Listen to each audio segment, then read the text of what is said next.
Hello guys.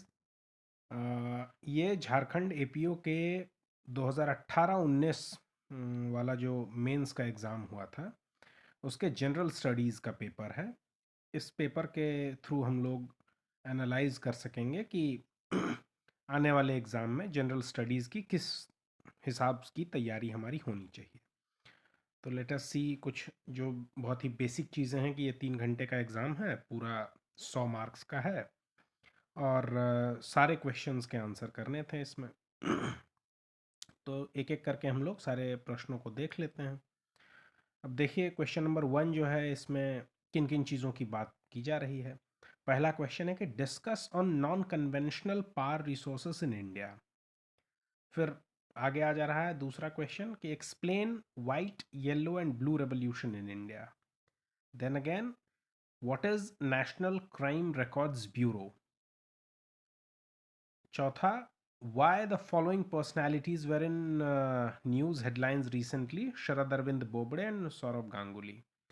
तो अब देखिएगा कि इसमें नॉन कन्वेंशनल पावर रिसोर्सेज की बात कर रहा है, यानी कि थोड़ा उसका ज्योग्राफिकल कंटेक्स्ट और इकोनॉमिक कंटेक्स्ट जो रेलेवेंट है उसकी चर्चा हो रही है।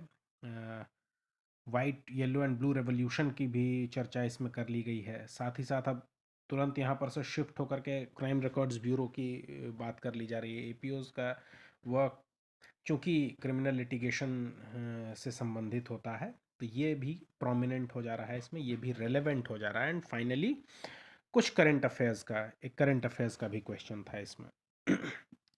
अब देखते हैं हम लोग क्वेश्चन नंबर 2। ये एक 10 मार्क्स का क्वेश्चन है कि how the non cooperation movement was different from that of the civil disobedience movement.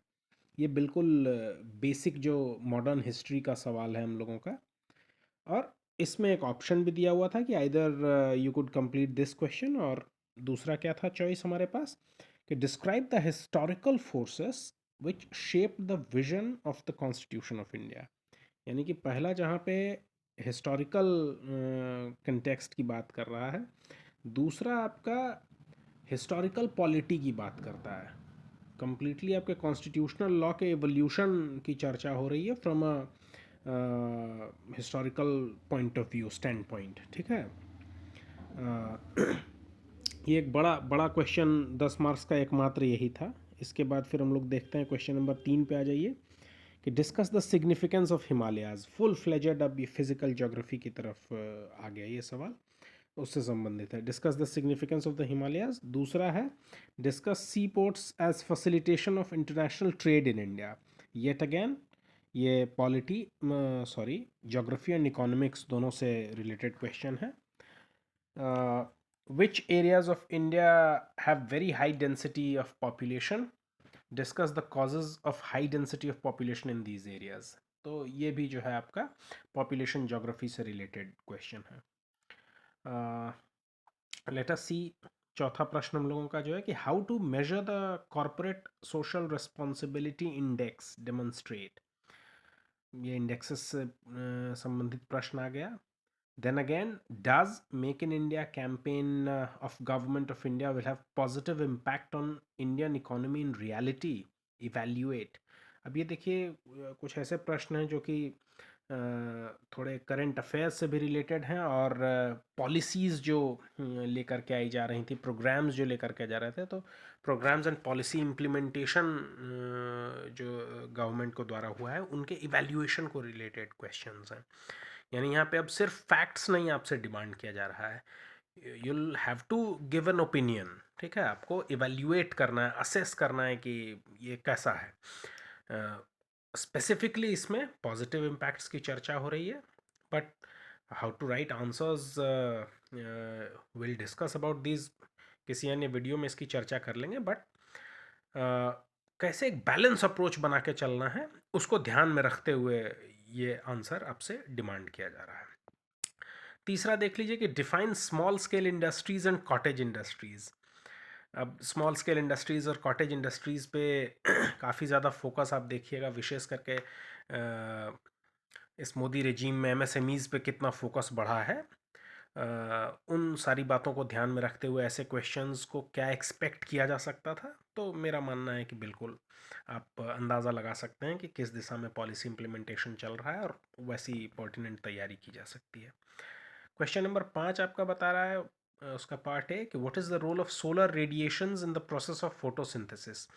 बिल्कुल बेसिक साइंस का क्वेश्चन। दूसरा, what are the heavy metals and how do they affect environment. Yet again ये chemistry वगैरह से related question है, basic question है। तीसरा, which one among the ultraviolet light and visible light is harmful for the environment as well as the human health. ये आपसे उसी किस्म का आंसर भी एक्सपेक्ट किया जा रहा है यहाँ पर कि आप थोड़ा ओजोन लेयर के बारे में भी बताइए, क्या उसको रोक दिया जा रहा है, अल्ट्रा वायलेट लाइट कैसे स्किन कैंसर भी कॉज कर दे रहा है, एनवायरनमेंट को कैसे इम्पैक्ट कर दे रहा है। ठीक है, तो उन सारी बातों को अब 2 मार्क्स के क्वेश्चन में जितना उसको शॉर्ट स्वीट और कंसाइज रख सकते हैं, दैट विल डू वंडर्स। तीसरा, how does prism split the visible light into 7 colours. अब फॉर 2 मार्क्स आपको जितने शॉर्ट में आप समझा सकते हो कि भाई डिस्पर्जन ऑफ लाइट क्या है और प्रिज्म से डिस्पर्जन हो रहा है और बैंड में हर कलर जो है एक दूसरे के कंपैरिजन में थोड़ा ज़्यादा या कम डिविएट कर रहा है, इस कारण से पूरा पूरा स्पेक्ट्रम बन जा रहा है हम लोगों का। ओके, उसके बाद देखते हैं next question, which one among the proteins and carbohydrates is source of energy for human body. अब यहाँ पे ऑफ कोर्स दोनों कैलोरीज जनरेट कर रही हैं, बट परफॉर्मेंस ओरिएंटेड कौन सा है वो आपको बता रहा है। प्रोटीन्स को आप बिल्डिंग ब्लॉक बोल सकते हो और कार्बोहाइड्रेट्स को आप परफॉर्मेंस ओरिएंटेड मैक्रोज बोल सकते हो। Now let us move on to question number 6। पहला इसका प्रश्न है कि what is the significance of directive principles of state policy, identify the Gandhian principles under this. तो ये directive principles of state policy में आपको बताना होगा कि गांधीयन पॉलिसीज़ क्या हैं, सोशलिस्टिक पॉलिसीज़ क्या हैं, और मेजर फोकस आपको गांधीयन पॉलिसीज़ को रखते हुए आंसर करना है। द मोस्ट कॉन्ट्रोवर्शियल प्रोविजन, अगला क्वेश्चन है, the most controversial provision in the constitution of India has been 356, article 356। Discuss in brief its usages, use and misuse. तो आपको बताना है कि कैसे स्टेट इमरजेंसी का मिसयूज़ भी किया जा सकता है एंड हाउ, कहाँ पे ज़रूरत पड़ेगी तो इसके बड़े फ़ायदे भी हो सकते हैं। तो दोनों को बैलेंस करता हुआ एक बड़ा ही इक्विलिब्रियम ओरिएंटेड आंसर डिमांड किया जा रहा है आपसे। क्वेश्चन नंबर 7 देखते हैं। Write short notes on the following, no man can transfer a better title than he himself has, निमोडेबेट बिस वेक्सारी प्रोना एटम एडम कोसा।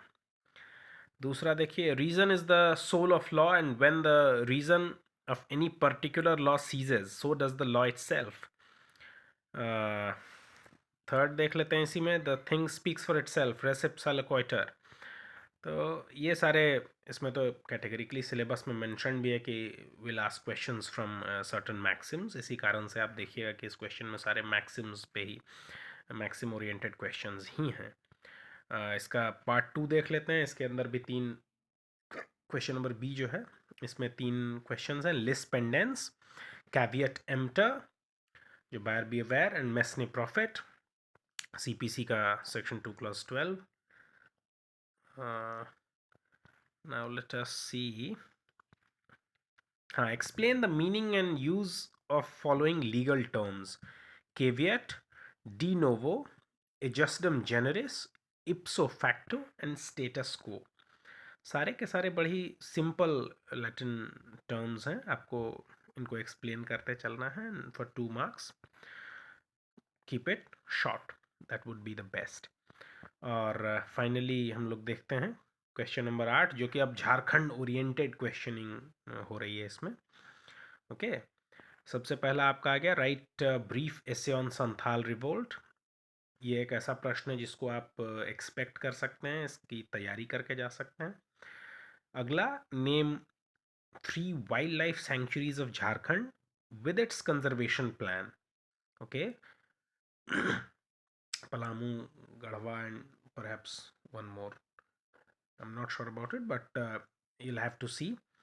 Uh, Question number C, name one musical instrument of Jharkhand and their experts. And finally, point out three features of the Parha Panchayat system.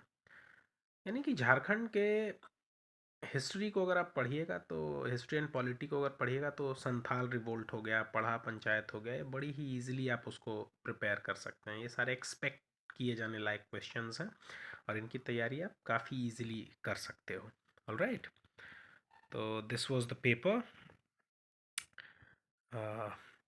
आप लोग इसको देखिए और यदि कोई कन्फ्यूजन हो and you'd like my help, do comment, I would be here. Thank you.